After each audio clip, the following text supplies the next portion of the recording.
Wakanda forever. Black Panther. Yes, like most of you, seen Black Panther, absolutely loved it. I've seen it 7 times to be exact.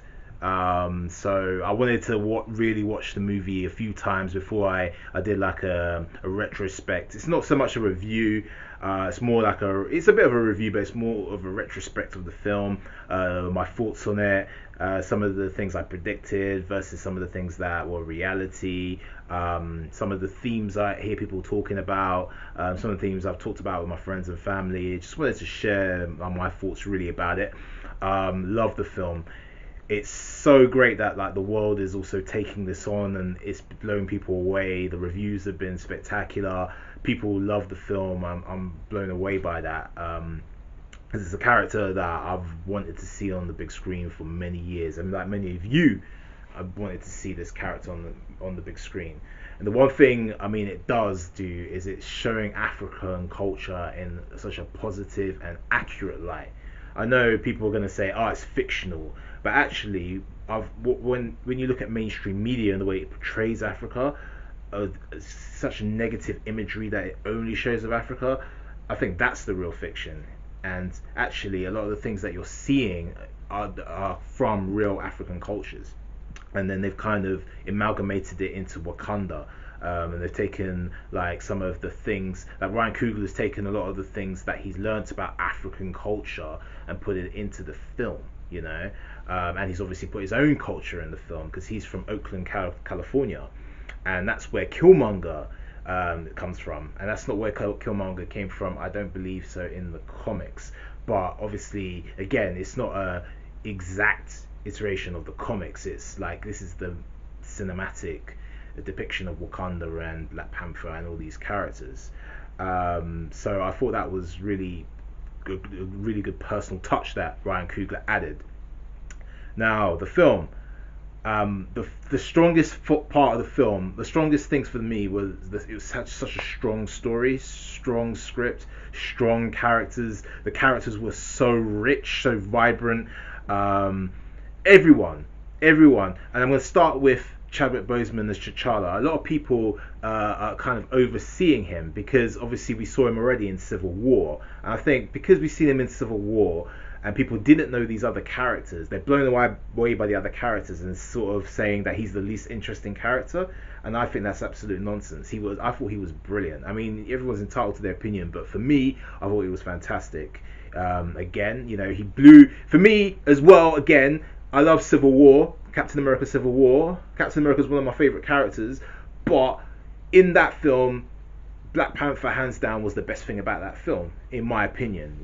I loved his performance, I loved his presence, and he brought that into this.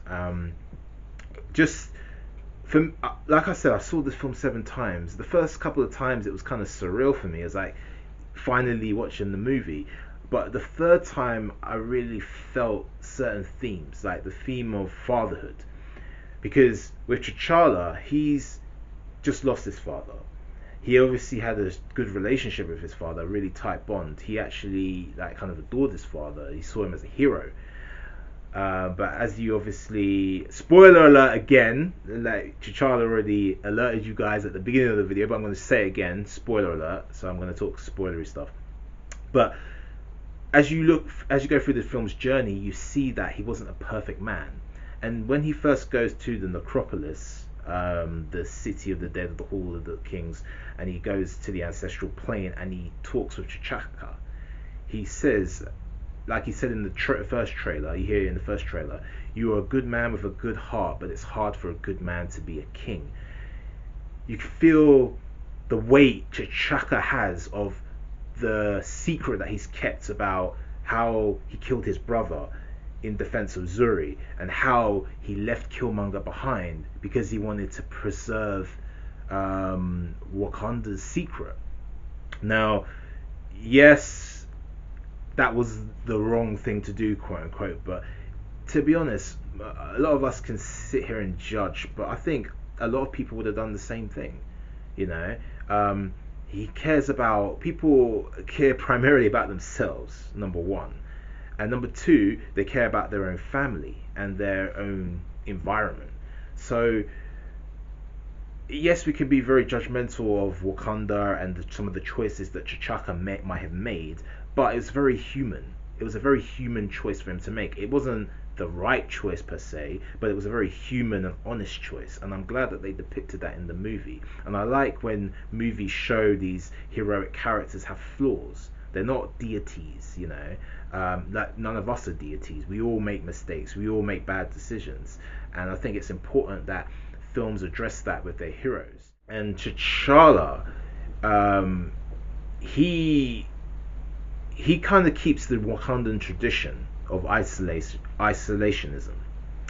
But if you look at Civil War, again, if you haven't seen Captain America Civil War, go back and watch that film. It will make you appreciate Black Panther a lot more, because the story starts there with him and his father. And his father's death. Obviously, they showed the flashbacks in the movie, but it goes into a lot more depth there.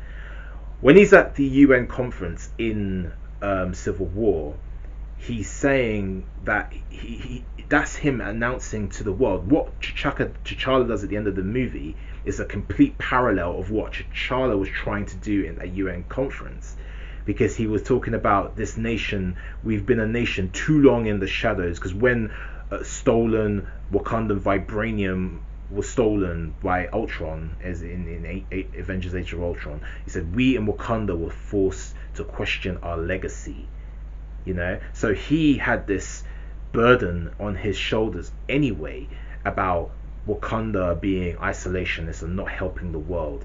And part of it, I'm sure, was to do with the fact that he feels guilty about leaving Killmonger behind, or N'Jadaka, his real name is N'Jadaka, behind. Prince N'Jobu, his son, he left his nephew behind.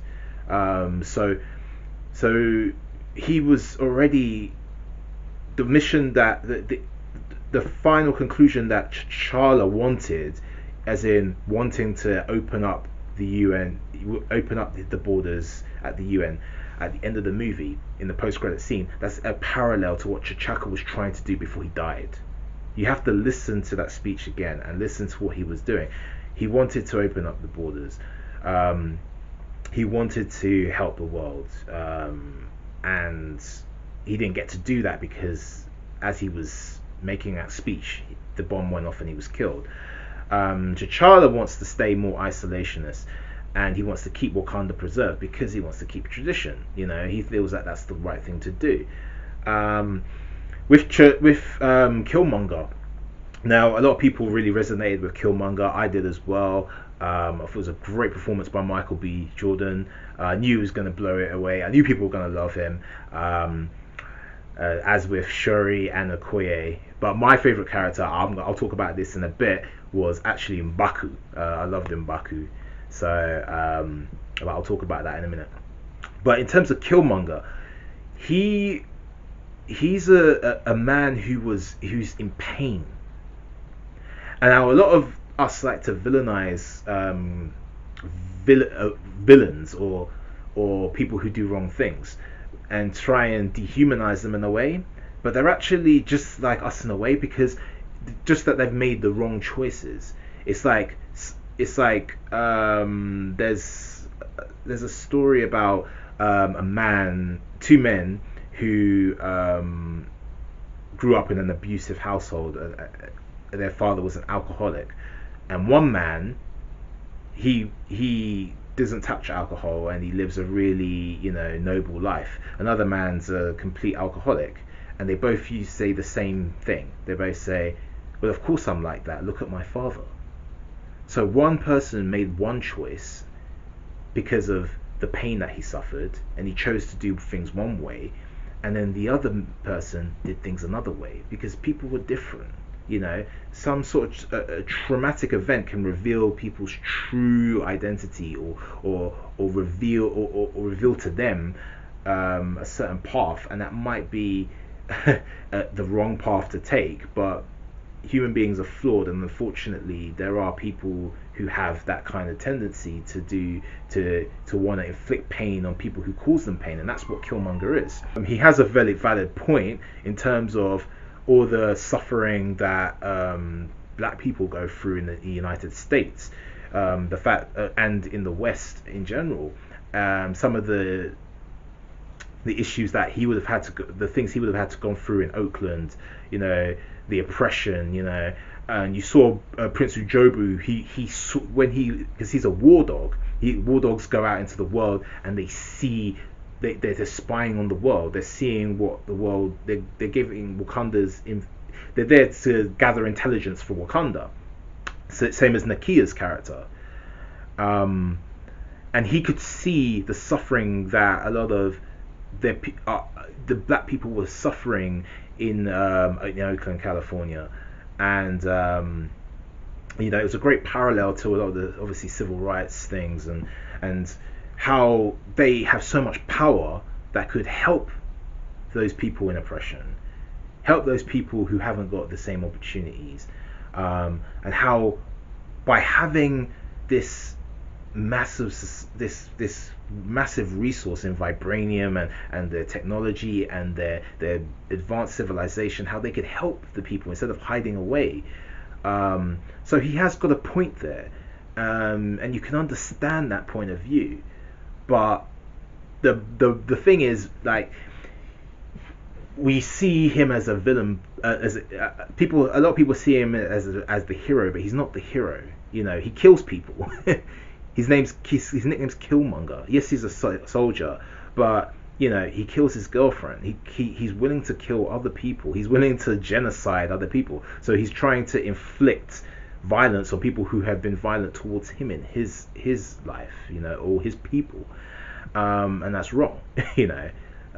Let's not get it twisted. T'Challa is the hero, not Killmonger. But they did him so well that you could empathize with him. There was a scene, especially the scene where he goes into the ancestral plane when he becomes king, and he goes to his father and speaks to his father. I was really touched by that. And you see he's looking in the book at the old notes on Wakanda, and he's got the language, it's got the ring in there, and he's like, you know, I wanted to show you my homeland. And he's like, but I'm afraid they won't accept you. They'll say that you're lost. But he's like, but I'm right here, you know. And you see this little boy, you know. I like the way that they flash back to the young Killmonger. So it really humanized him. And I thought Ryan Coogler did a great job of really humanizing that character, you know, this villainous character. You know, he's not a mustache twirling villain, complete psychopath. He does have those tendencies, obviously, but you can see the humanity in him and why he is the way he is. And if T'Chaka had taken him in, maybe things would have been different, you know. Maybe not, we don't know. You never know how a person's going to turn out, but of course it was a major injustice for him to lose his father at such a young age and just to be left there to fend on his own in Oakland, you know. And it was like a tragedy. It was like a real tragedy, a tragic story. I won't be afraid to admit, the fourth time I watched it, I went to see it with my family, and I actually was in tears, you know, because I had seen it the day before, and the themes of fatherhood and what these two guys had gone through, it really struck with me, and I had that on my mind. And when I saw the film the fourth time, I had tears rolling in my eyes when T'Challa went to the ancestral plane the first time, and that scene came up again, because I really felt those themes. So there's a poster that says, I think it's this poster with T'Challa, and it's got his father's legacy. And I felt that was, like, for me, it was like one of the strongest themes in the movie. That's what I really took from it. Going on to some of the other moments, I was surprised at how much comedy there was in the film. Like, I was expecting to have a more serious tone, and they did have a serious tone, of course. But there's so many light moments, so many comedic moments, like in the jungle when T'Challa's rescuing Nakia. He's not really rescuing, he's collecting her from that mission. And then he sees her. Obviously, you've got that line, "Don't freeze when you see her," and he's like, "Well, what are you talking about? I never freeze." And you know, he goes and destroys those guys. And then as soon as he sees Nakia, he does freeze. He's like, hi, those little comedy moments. Because in the comics, Nakia is actually obsessed with him. But because T'Challa, he's such a larger than life character. He's such a noble character. He's such a almost flawless character. What they've done was they switched a lot of things. So instead of Nakia being obsessed with him, they made him obsessed with her. So it gave him some vulnerability there. So for you people who saying that T'Challa is almost this perfect guy, he's not, because you got the vulnerability with the romance. And that's very true to real life, because we always depicting films as if the man is the guy and whatever, and the woman is chasing the man. But actually, in reality, a lot of men chase women. And that's what you see in this film. She was playing hard to get, and she's kind of detached from him a little bit. She's more concerned with her missions, and he actually wants her to come home and be a queen, and he wants to have her in a relationship again. So that was an interesting dynamic. And the dynamic with him and Shuri, again, everybody loves that. Me, I have a younger sister, and I completely got that dynamic. It was very, very real. It was very real. That's kind of the banter you have with your younger sister, and yeah, she was great. It was great to see. And again, Shuri, she is very smart. She's a warrior. She's intelligent, but they put a lot of her, a lot of his intelligence that's in the comics, I think they gave to her, because in the comics he's the genius guy, and he's still a genius guy in this, but they put a lot of those attributes into Shuri, and I thought that was a wise decision as well. Again, if you don't know the comics, the Black Panther, again, it's a mantle, and like you saw in the film, it's a mantle that's passed down from warrior to warrior, and eventually Shuri does become the Black Panther. That's why that scene in Warrior Falls was really interesting when she put her hand up. It was like a little homage to that, and then she made a little joke about, this corset is really tight, can we hurry this up please, which was quite funny as well. Speaking of Warrior Falls, M'Baku, when he came in, it was Mesa, that was really strong. I think for two reasons. One, he obviously, he's from the Jabari tribe. The Jabari tribe worship Hanuman, who's the gorilla god, the ape god. Now, black people have had racist terms in terms of the whole monkey chants. You see it in some European football games where whenever the black player gets the ball, that they do these monkey chants on them. And when you heard that and you hear him and you see those strong warriors coming in like that, because they're worshipping their deity Hanuman, and he's the great gorilla, so he's the great warrior of the Jabari. It was really flipped that whole thing on its head, because when you think about it, apes are powerful creatures. The gorillas like got 2-5 times, I'm not sure the exact metrics, but it's at least twice as strong as any strong man. So they're a lot more agile, they're a lot more, they're monstrous kind of beasts, and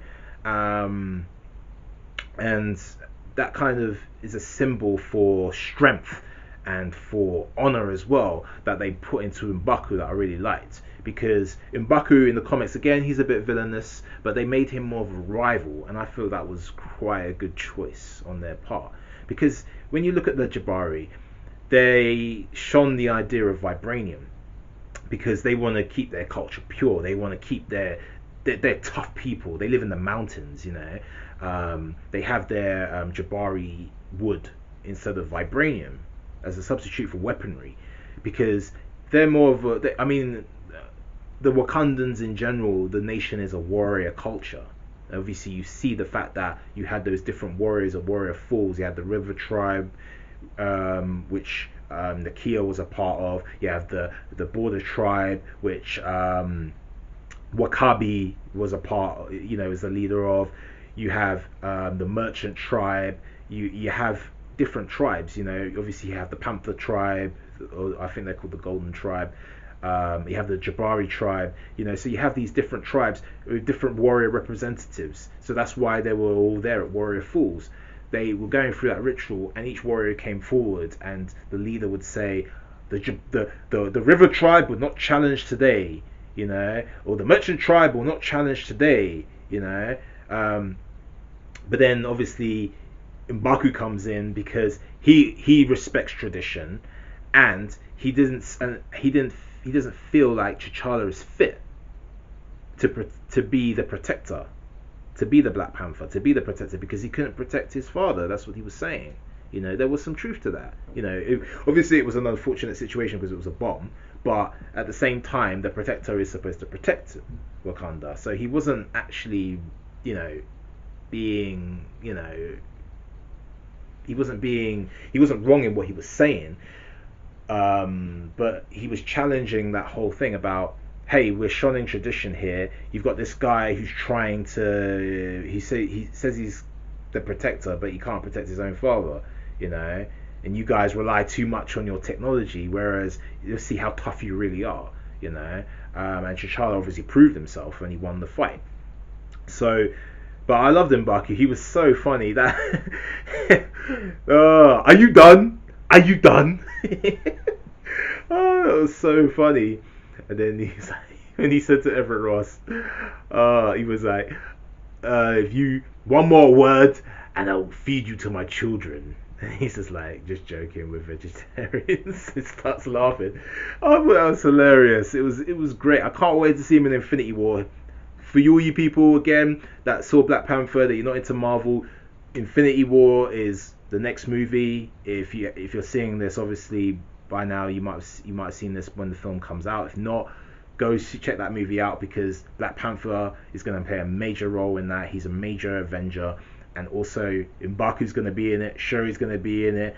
Okoye is going to be in it. All these characters, Ramonda, all those Wakanda, the whole Wakanda is being brought into the Avengers world. So go check that out if you haven't already. Yeah, speaking of Okoye, she was fantastic as well. I thought some of the fight scenes with her were just fantastic, especially in the casino. There was this beautiful jib shot that goes from Nakia and T'Challa fighting on the floor, and it shows Nakia shooting a gun, and it goes up into the stands, and it shows Okoye with a spear, like battling those goons. And I thought it was so fantastically done. The choreography was spot on. It was beautiful, and I loved her character. She was a very honorable character. She's a woman of honor. She's a woman of tradition. Again, she had the conflict with, you see the conflict with her and Nakia, because it's again a traditionalist versus someone who's more about innovation, and you see a lot of those conflicts in the characters, and you see it with her relationship with Nakia. Nakia is a war dog. She wants to do things a bit differently. She's seen the world, but Okoye is about tradition, and you see them have little bits of tension throughout the film. They still respect each other, they love each other as sisters and warriors, but they have that ideological clash. The same way Killmonger and T'Challa have ideological clashes. The same way even T'Challa and Shuri have ideological, or have little. It wasn't as strong with them, but it was like a little bantery ideological changes to tradition, because even like he has his old Black Panther suit where he has to put the helmet on, and I was thinking that from the first film. I was like, it's one of the most technological and advanced nation on the planet. Why is he putting his helmet on? Like Iron Man can form his helmet. And she's like, oh, people are shooting at me, let me put on my helmet. It's so funny because it's so true. And then you see obviously she's got the innovative new suit, so she's like, and one thing she does say to him about the EMP bombs, she was like, just because he was like, oh, it works just fine. He says, oh, just because something works doesn't mean it can't be improved. So there was this little innovation versus tradition thing even going on between her and T'Challa. So there was a lot of those kind of battles throughout the film, in subtle ways and in more obvious ways. But speaking of fight scenes, I mean, that's a big, for me, action films, martial arts, especially T'Challa being an expert martial artist and one of the best martial artists in the Marvel universe, knowing every martial art known to man. there was things I loved about the fight scenes, I think I hated. Um, the fight scenes in Warrior Falls were well done. I love the fact that he was stripped of his powers and had to fight man on man, one on one. You know, with the warrior that he was challenged, that was challenging him first in Baku, then Killmonger, of course. Um, some of the fighting that they displayed was really good. I could see elements of capoeira, elements of dambe, should I say, which is a boxing style from West Africa. You could see some wrestling styles, and Chadwick actually talks about that. It's like Senegalese wrestling. There's a little bit of that, as well as some of the Asian martial arts like Kali and Eskrima and Silat, things like that. So there was some really good action scenes in terms of the Warrior Falls, in terms of the Korean chase in the casino, some great choreography, especially Okoye. She worked hard, you know, she was wielding that staff so well. Really liked her style, very traditional. Then you had Nakia, who had she trained in more jiu-jitsu and judo, which kind of suited her character because she would have to be use a lot more leverage, and it would be a lot more about being efficient in getting the job done. You know, whereas Okoye, she's a traditionalist, so she's going to use the traditional weapon like the spear. It's going to be a lot more elegant. She's a royal guard, you know, she's a general of the army, so she has to portray a certain larger than life kind of character. So action through character is really important. M'Baku, again, Winston Duke talked about how, you know, when they were training, he didn't want to be too ripped. He wanted to be this larger than life character. So he's a big guy. So he's more about, you know, a lot more of the brute force style, you know, a lot more the wrestling, you know, the grappling kind of style. With Killmonger, again, he's a soldier. He's a black ops soldier. So his style is very militaristic. So he uses firearms a lot, very efficiently. Even when he's fighting in Warrior Falls with traditional weapons and doing traditional martial arts, you can see the rage and aggression. He's got two offensive weapons. So he's got the spear, and he even knocks it down and uses it as a short spear. So it's less. So he's able to hold the sword in the other hand. So instead of, you see with T'Challa, he's got a spear and a shield. So that kind of tells you something about his character through action. He's a character who he will kick your ass and he will kill you if he needs to, but he also he's about protecting and defense of his people, himself, and his culture. Whereas Killmonger is a very offensive character. He's more about, I want to get the job done. I want to come here. I want to enforce my will on you. So that's why he had two offensive weapons. So if you look at action, I think people a lot of the time they just think action is just dumb. It's not. A good action choreography and good action directing will tell the story of the characters, because Jackie Chan called it something called character through action. How the character moves, the style they do, the weapons they choose, the way they fight, it tells a story in and of itself. So those things are very important. Like I said, there were some great fight scenes in this. The guys obviously, the actors, they trained very hard for this. Great stunts. Things I didn't like. The beginning fight scene was too dark. You couldn't see what was going on, you know. I was a bit disappointed with that because Panther is such an extravagant fighter. You want to see what he's doing. I understand that they were trying to go with that whole Batman, you can't see what's going on kind of thing. Christopher Nolan kind of did that in the Dark Knight trilogy a little bit with the fight scenes there. But I feel like the audience needs to see what's going on, even if the perception is that the bad guys don't know what's going on.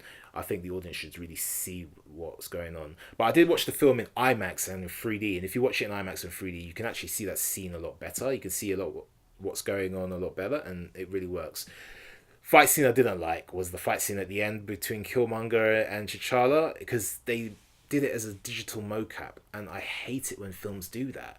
You know, certain scenes need to be digital mocap. Okay, when they're falling and you see they're fighting as they're falling like 100 feet into a cavern. Obviously, you know, you could only do that as a practical stunt.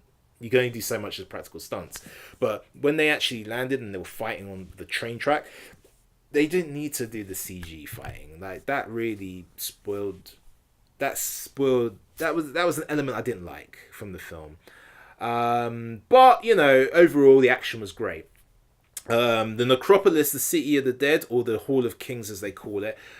I love that scene, and I love the way that they showed the ritual in terms of the sand and how they bury them, and then they awaken in the ancestral plane. That was all beautiful, very traditional. Obviously, you have Forrest Whitaker's character Zuri being that spiritual leader, and the keeper of the heart-shaped herb. The way that the heart-shaped herb grows in the soil, that was beautiful. And the way that the heart-shaped herb, you pick it from the flower, that I love that, and then they grind it and then you drink it as you ingest it, and it gives you the powers of the Black Panther. I love that, and it takes you to the ancestral plane. Gives you that superhuman strength and speed and agility, like they explained in the prologue, which was fantastic. A fantastic way to sum up Wakandan history and culture, and why what happened there, why they have vibranium. You know, it came from a meteor. You know, so because it came from a meteor, it came from outer space. So it's an extraterrestrial material. Now, what makes Wakanda special isn't that; it's what they did with it. Because even Ultron said in Avengers: Age of Ultron, humans, you have the most versatile substance on the planet, and you use it to make a frisbee. You know, so, and then he made Vision out of vibranium. So they didn't even scratch the surface, like he said, to the capabilities of vibranium, but he didn't know about Wakanda. So what makes Wakanda and the Wakandans special is because they've been allowed to develop on their own without the colonialism and the ideas of the West and of, you know, globalization.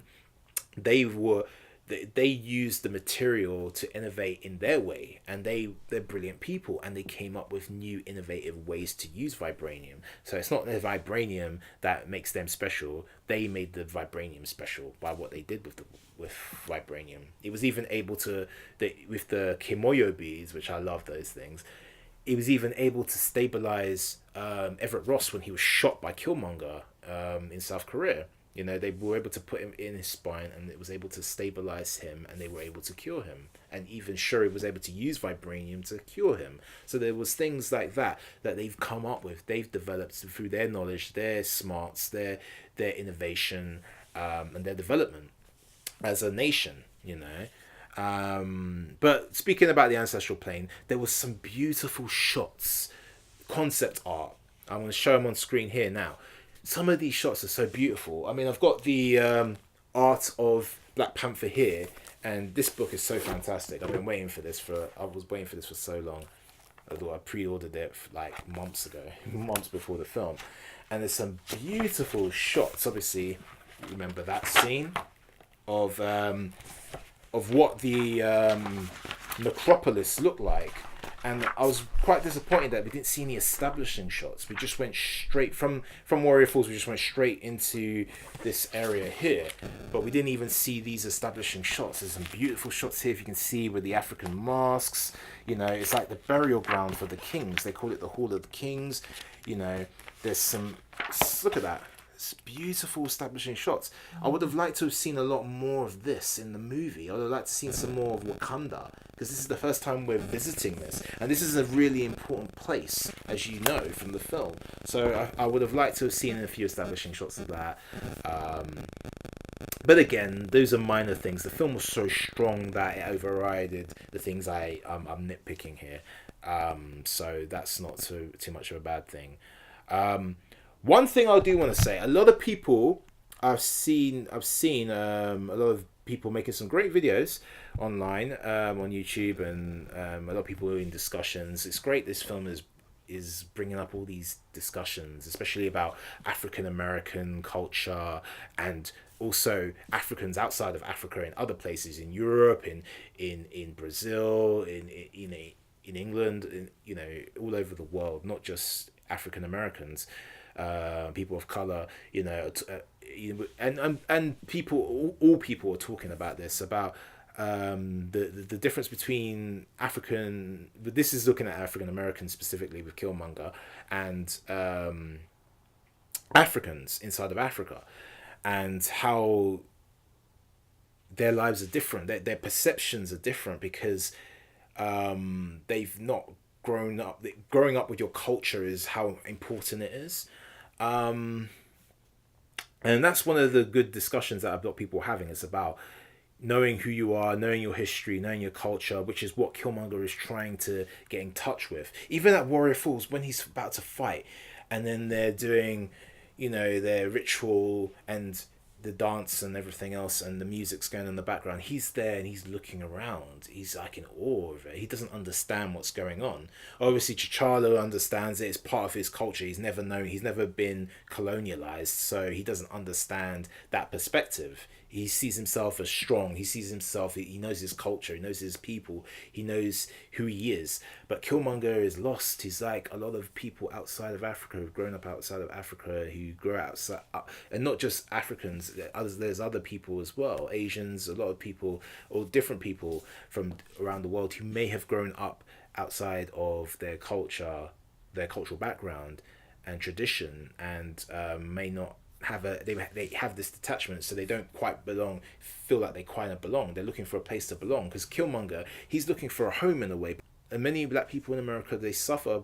They've had to suffer through civil rights, slavery, all these things, and there's still police brutality, all these things that have happened to a lot of black people in America, and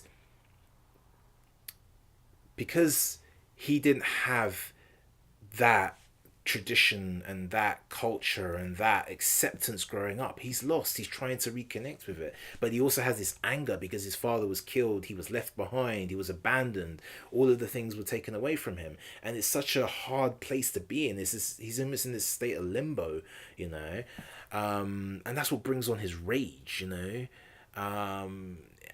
it's really hard to watch, because you can see that this man could have been a good man if just things had been slightly different. He made wrong choices, so obviously at his core he had that rage in him. He had that, but it's a tragic story. But again, I've seen a lot of people talk about how Killmonger and T'Challa are kind of mirroring Malcolm X and Martin Luther King. Now, Chadwick Boseman, who plays Black Panther, and director Ryan Coogler have both said in interviews separately, they want to be careful that people don't make that comparison, because Malcolm X was never as militant as Killmonger is in this film. He was never as villainous. He was never about making war with oppressors. And Chadwick Boseman said that the isolationism in Wakanda is actually very close to Malcolm X. And actually that T'Challa is actually closer to Malcolm X. And he said, when people make that Malcolm X, Martin Luther King comparison, the director said, I want to be careful that people don't keep pushing Killmonger as Malcolm X, because that's not who Malcolm X was, And he said that it's more like Malcolm X. Chadwick Boseman said the conflict is, he feels rather than it being Martin Luther King and Malcolm X, it's more like Malcolm X versus Franz Fanon. And I think he makes a good point there. I think people, I understand where people are coming from, and that's cool. But be careful about pushing Malcolm X as Killmonger, because Killmonger is he's not a good guy. He's not the hero. I've seen people saying, is he really the hero? He's not the hero. He's not the hero. One thing he did do was he changed T'Challa, because T'Challa, finding out the truth about him, he can empathize with Killmonger. You could see even in the film, before he fights, he was like, this is your last chance. Put down your weapons and we can sort this out another way. He wants to help Killmonger. It's not that he doesn't want to help him. I feel like we have to be careful about making those comparisons with Killmonger and Malcolm X, because Malcolm X wasn't a militant guy who wanted to, kill his oppressors. He like Chadwick was saying, the isolationism kind of themes are more like Malcolm X than Killmonger. So that's something to think about. It's cool that people are having these discussions, but I think it's a very fashionable thing for people to say Malcolm X, Martin Luther King. whenever they see, especially two black men in a film with two different ideologies when it comes to these kind of subjects.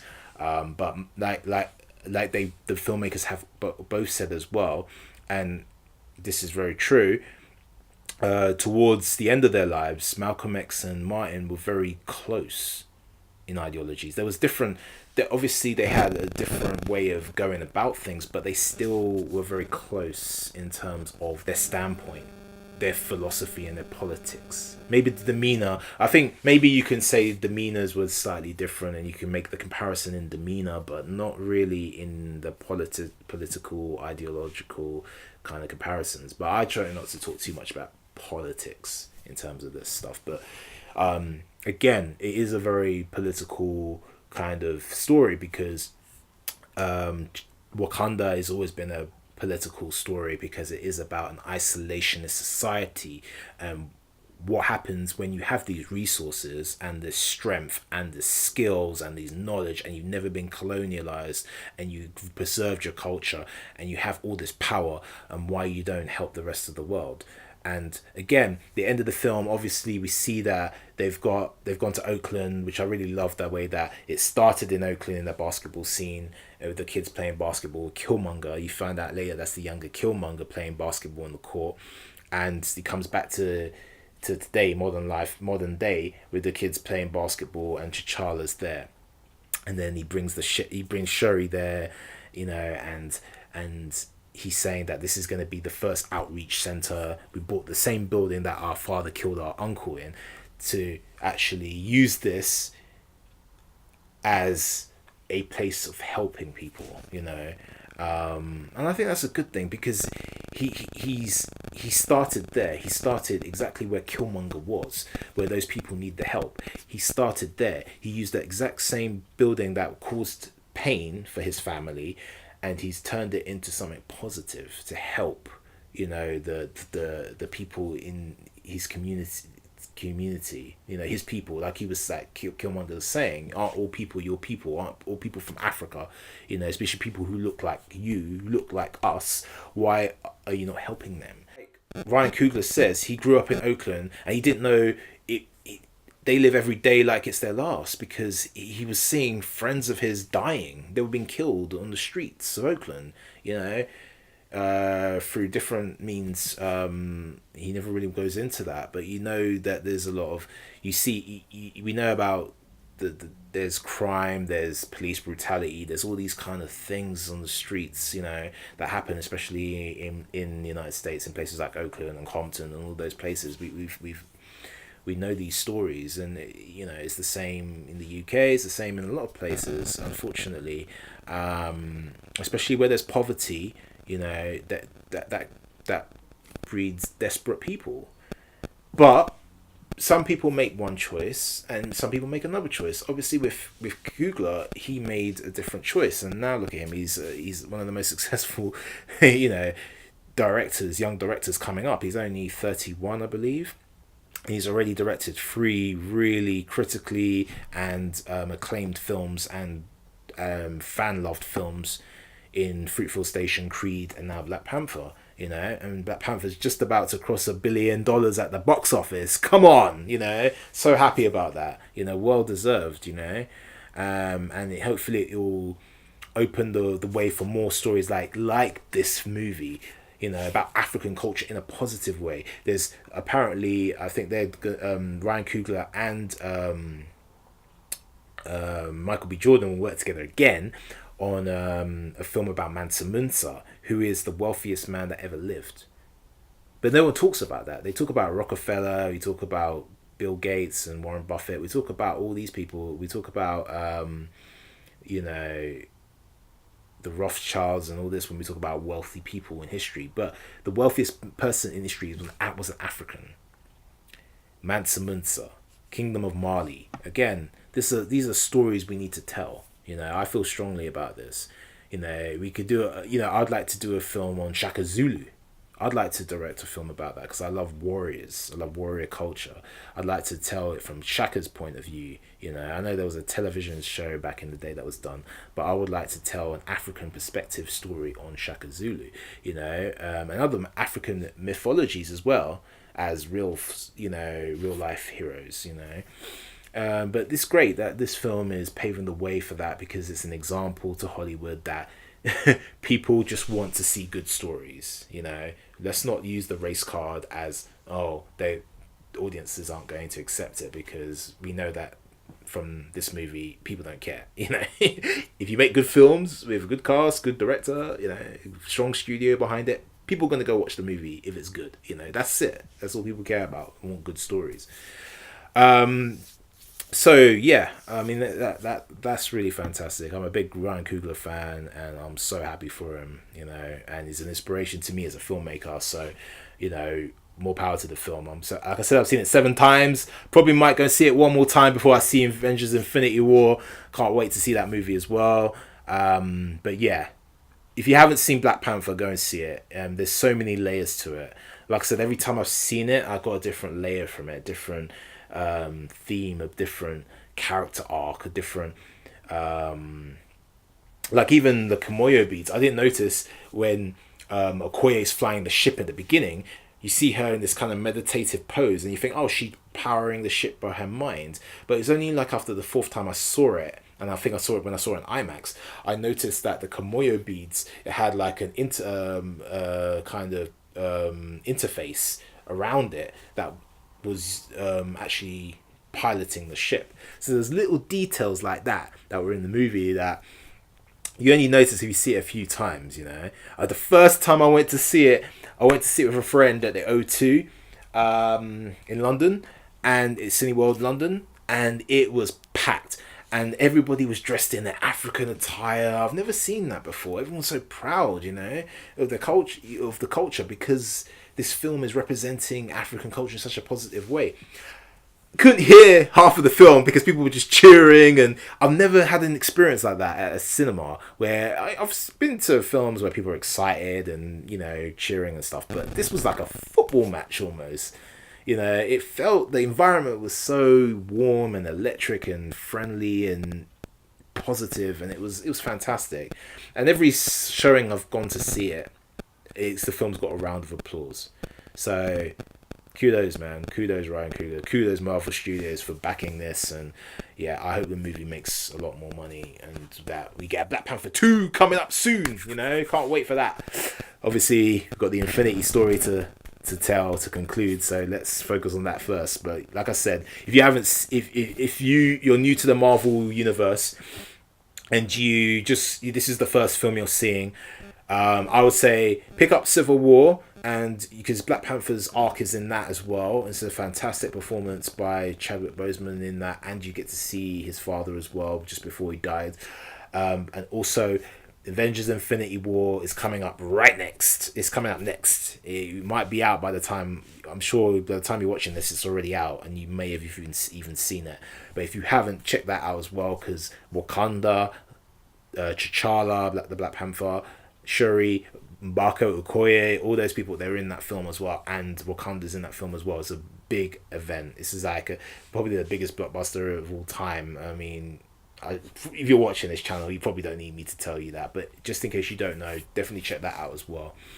But yeah, what are your comments? What do you think? What did you like about the movie? Let me know. Comment down below. Let me know. If you like this video, like, share, subscribe. If you don't, then what are you doing there? Go check out another channel. Speaking of another channel, if you like movie talk, check out John Campio. He's pretty good. Check out, there's a guy called Serial Productions. He talks about movies. He says if you like movies and nerd stuff, subscribe to his channel. He's very big on Marvel, so he's worth checking out as well. There's also a guy called Webhead. He talks about the Marvel Cinematic Universe a lot, so check those guys out. They're really good. But yeah, if you like this video, like, share, subscribe to my channel. I'll have more talk about the Marvel Cinematic Universe, about movies, and yeah, Definitely let me know in the comments what you thought about Black Panther. I'd love to know your views and your thoughts. If you agreed, disagreed with some of the things I said, put it down in the comments down below. Let's have a discussion. Anyway, hope you enjoyed this video, and I'll see you on this channel for some more videos shortly. Peace! Wakanda forever!